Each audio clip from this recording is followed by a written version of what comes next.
एक दिन की बात है। ठंड का समय था। घना कोहरा छाया हुआ था। सारे लोग जल्दी कार्यालय का काम खत्म करके घर की तरफ निकल रहे थे। नाना जी उस समय के बड़े अधिकारियों में से एक थे। वे उस समय के उच्च वर्ग के लोगों में एक अमीन का काम करते थे। रोज की तरह ही उस दिन काम खत्म होने के बाद घर के लिए अपनी गाड़ी से रवाना होने लगे।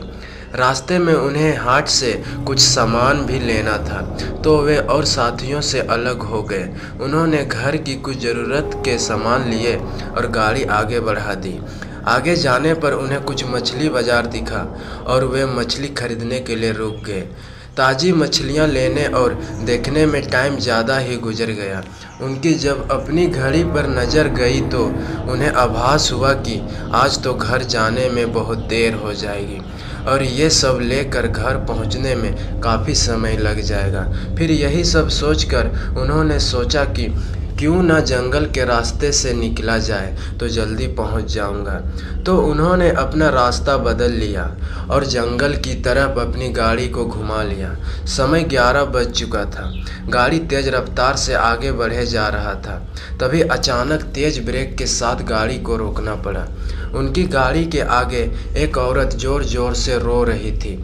उन्होंने सोचा, इस वीराने में ये औरत क्या कर रही है।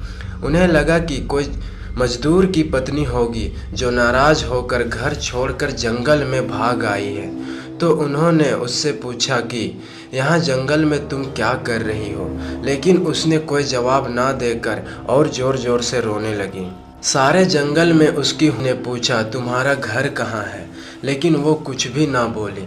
तब नाना जी ने कहा कि आज चलो मेरे घर में रहना, सुबह अपने घर चली जाना। ये जंगल बहुत सारे जंगली जानवर से भरा है, रात भर यहाँ मत रुको। चलो आज मेरे घर में सबके लिए खाना बना देना और कल सुबह अपने घर चली जाना। उसने ये सुना तो झट से तैयार हो गई और गाड़ी में पीछे की सीट पर बैठ गई। सिर में बड़ा सा घूंघट डालने की वजह से उसका चेहरा छिपा हुआ था। कुछ ही देर में गाड़ी घर के दरवाजे पे थी। घर के लोग कब से इनकी राह देख रहे थे। गाड़ी रुकते ही पापा ने पूछा, आज तो बहुत देर हो गई और सारे लोग आ भी चुके हैं। तब उन्होंने सारी बातें अपनी माँ को बताई और कहा कि आज खाना इससे बनवा लो, कल सुबह ये अपने घर चली जाएगी। इतनी रात को बेचारी जंगल में कहाँ भटकती, इसलिए मैं ले आया। पर पापा को कुछ संदेह हो रहा था कि कहीं चोर तो नहीं है, रात को सोने के बाद या खाना खाने समय कहीं घर के सामान ही चुरा कर ना ले जाए। और जाओ रसोई में ये सामान उठा कर ले जाओ और खाना बना दो। उसने फिर से जवाब नहीं दिया, बस हूँ हूँ की आवाज़ बाहर आई और वो सारा सामान लेकर माँ के पीछे बहुत दूर चल दी। रसोई में सारा सामान रखवा कर माता जी ने उसे फिर 10 मिनट में रसोई में उसे देखने चली गई कि वो क्या कर रही है और उसका चेहरा भी देखना चाहती थी।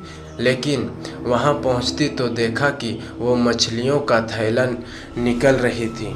उन्होंने बहुत ज़ोर से गुस्से में कहा, यहाँ सब खाने का इंतज़ार कर रहे हैं और तुम अभी तक मछलियाँ ही निकाल रही हो, कल सुबह तक बनाओगी क्या। उसके सिर पर घूंघट अभी भी था तो चेहरा देखना मुश्किल भी हो रहा था। उन्होंने उससे कहा, तुम जल्दी से खाने की तैयारी करो, मैं आग सुलगा देती हूँ, काम जल्दी हो जाएगा। और वे जल्दी से चूल्हा जलाने की तैयारी करने लगी, लेकिन साथ ही वो उसका चेहरा देखने की भी कोशिश कर रही थी। लेकिन वो जितना देखने की कोशिश करती वो और पल्लू खींच लेती। अब उन्हें लगा कि यहाँ से जाने में ठीक है, वरना मेरा भी समय खराब होगा और हो सकता है अनजान लोगों से डर रही हो। ये सब सोचकर उन्होंने उसे कहा कि मैं आ रही हूँ, जल्दी से खाना बना कर रखना, और वहाँ से निकल गई। मन अभी तक परेशान ही था, कभी अपने कमरे, कभी बच्चों के, कभी बाहर, सबको देख रही थी, कहीं कुछ उन्होंने ना हो जाए। 1 मिनट भी आराम से नहीं बैठ पाई। अभी 5 मिनट ही हुए थे, पर उनके लिए वो घड़ी पहाड़ सी हो रही थी। समय बीत ही नहीं रहा था। 8 मिनट बड़ी मुश्किल से गुजरे और वे तुरंत ही कुछ सोचकर रसोई की तरफ दौड़ी और वहां पहुंच कर आया। जैसे ही उन्होंने रसोई घर का नज़ारा देखा, उनकी आंखें फटी की फटी रह गईं। उनके पैर बिल्कुल ही जम गए। ना उनसे आगे जाया जा रहा था, ना ही पीछे। उनके हृदय की धड़कनें रुक रही थी। वो औरत रसोई में बैठकर सारी कच्ची मछलियाँ खा रही थी। सारे रसोई में मछलियाँ और खून बिखरा पड़ा था। उसके सिर से घूंघट भी उतरा पड़ा था। इतना खौफनाक चेहरा आज तक उन्होंने नहीं देखा था। बाल, नाखून सब बड़े हुए थे। मछलियाँ खाने में मगन होने की वजह से उसे कुछ ध्यान भी नहीं था और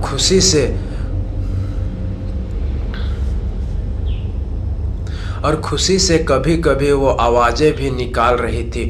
हूँ हूँ सी आवाज़ें गूंज रही थी। रसोई पिछवाड़े में होने की वजह से और लोगों का ध्यान भी कहीं घर के लोगों को नुकसान न पहुँचे। वो चुड़ैल से अपने घर को कैसे बचाए, उन्हें समझ नहीं आ रहा था। सब भगवान का नाम ही उनके दिमाग में आ रहा था। अचानक वे आगे बढ़ने लगी उसकी तरफ और झट से एक थाल लिया और नहीं करना चाहती थी। उन्हें पता था कि आज अगर जरा सी भी लापरवाही हुई तो अनहोनी हो जाएगी।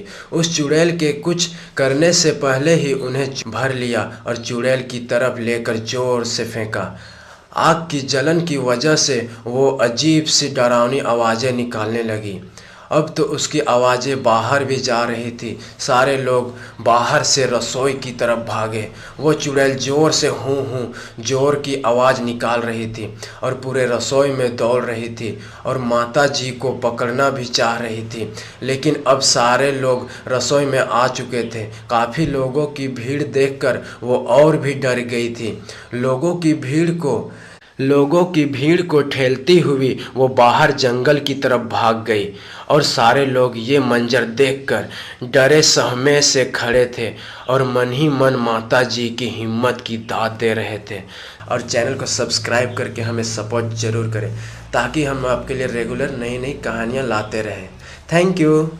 अगर कहानी अच्छी लगी हो दोस्तों तो वीडियो को लाइक, कमेंट एंड चैनल को सब्सक्राइब करके हमें सपोर्ट ज़रूर करें। Thank you.